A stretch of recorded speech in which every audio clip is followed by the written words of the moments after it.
But that person who did those things, that's still me. Now that's who I fight. Every hour of every day. Well, it's secret level of fan service.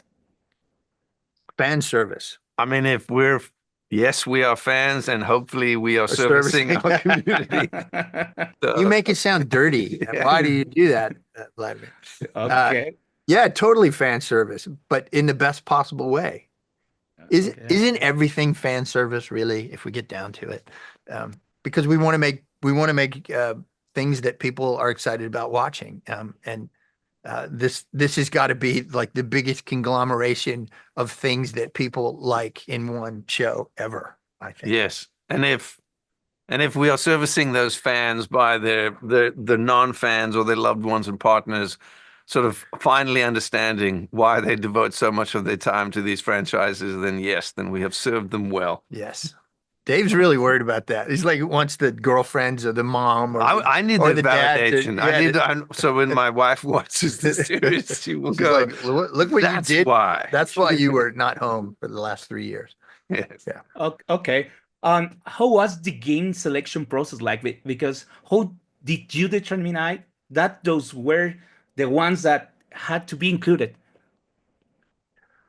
We definitely have a list. Like Dave will make a list, and then I'll pull things off his list and put things from my list on there. Yes, about what we start with initially. But we really do want to get something that represents as many genres as possible, not just in fantasy, sci-fi, horror, but also in games. You know, first-person shooters or puzzle-based games or adventure games.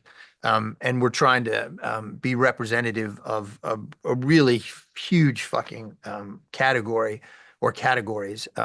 And we just want to get a mix that has a little something for everybody. Okay. For sure. Okay. And was there a game that you will have liked to include in this season, but perhaps you didn't have time for? About 100. Yes, there are 100 games, and you only have 3 minutes left. How was the process to create these stories?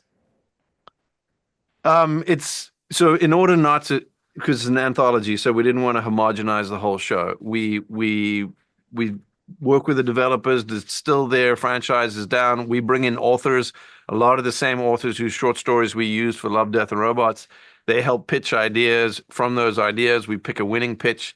It gets turned into a short story. That short story gets adapted into a screenplay, and that's if it goes well, because it's often like it's a complicated process. Because it's you got 5, 10, 15 minutes. The stories need to be that sort of really jump off the page and be undeniable.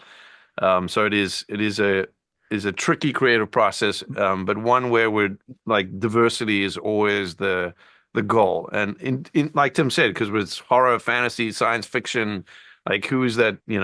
So we're trying to create a very broad show. But that first step that I think you did mention in that run was we go to the developers and we talk to them first and say, did you? Asleep. Did you? Yes, Fuck. I did say that. Okay.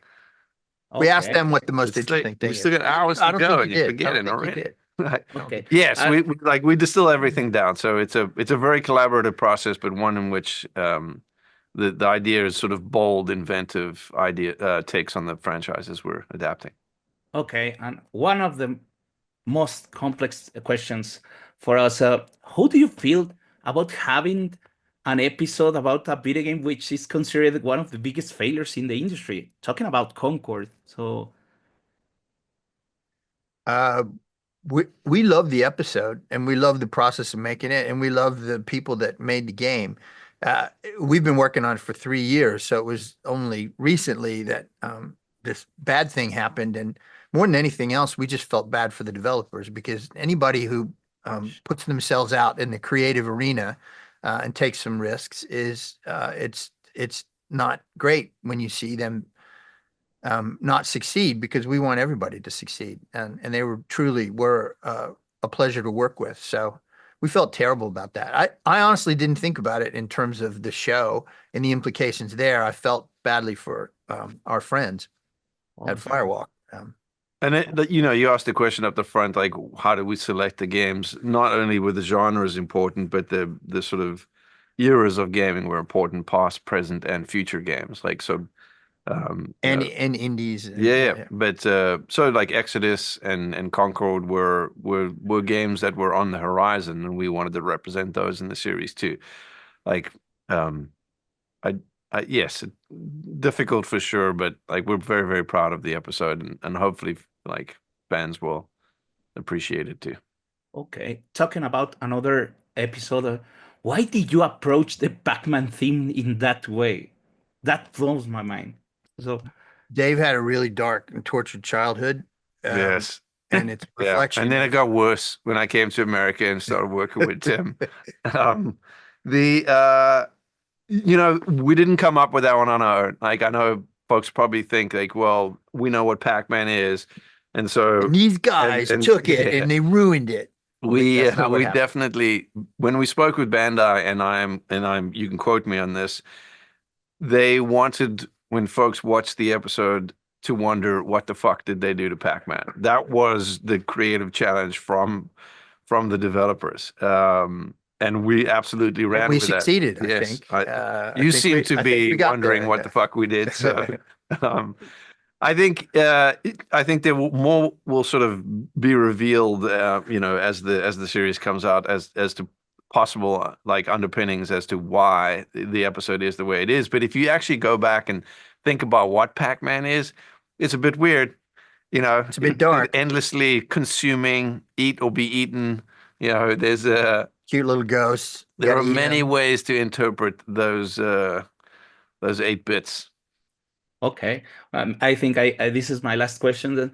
Why aren't there any Microsoft video games in these seasons? I mean, there's like Tim said, there's a big list of games we go through. It's not like we're specifically looking for any sort of exclusive platform titles. I think we pick the games that, like, it's a very complicated process of picking the games, like who has games coming out and who's willing to take the risk with us. Since you asked about Microsoft, I will say, like, Marcus Morgan, who was one of the sort of early champions of our series, who works with Obsidian, who make the Outer Worlds. Like, he just got the concept. And there's a line from Ratatouille that I love, which is, the new needs friends, because taking risks is difficult. Like, not everyone understands why you're doing what you're doing, and he saw it. And it is a weird show. Yeah, and that episode in particular is one of my favorite and most heartfelt. Like, a great one. And Raffi Cassidy and Brenna O'Connor, who star in it, were incredible. Goodbye Kansas, who did the animation, were amazing. Like, they're like so many, and that all started with sort of one gentleman over Obsidian who saw some sanity in our madness, and so some promise in our pitch. Yes. Yeah. Be illiterate. Yeah. Thank you for this interview, guys. For me, that's the best episode indeed. I'm going to send that episode to all my friends because some friends have that kind of crazy love. So thank you for the interview, guys. Yeah, Thanks, my Vladimir. pleasure. See ya. Glad you enjoyed it.